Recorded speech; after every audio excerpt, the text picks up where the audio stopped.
Sales become easy when you know the target audience.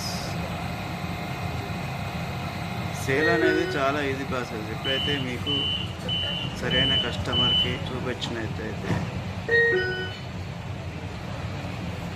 So for example ఇప్పుడు cricket bat అనేది ఎవరికి అవసరము?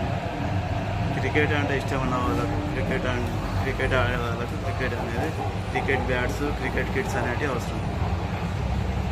అదే నువ్వు యోగా అంటే ఇష్టం ఉన్న వ్యక్తికి క్రికెట్ బ్యాట్ చూపెట్టినట్టయితే అది సేల్ అనేది ఆయన కొన్నాడు.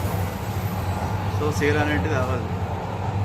ఇదే ప్రొసీజర్ మీ యొక్క బిజినెస్ని ఇంప్లిమెంట్ చేయండి. ఇది ఏ బిజినెస్ అయినా కానీ ఇలా ఇంప్లిమెంట్ చేసినట్టయితే సేల్ అనేది ఈజీ అవుతుంది. మా వీడియోలు వచ్చినట్టయితే సబ్స్క్రైబ్ చేయండి.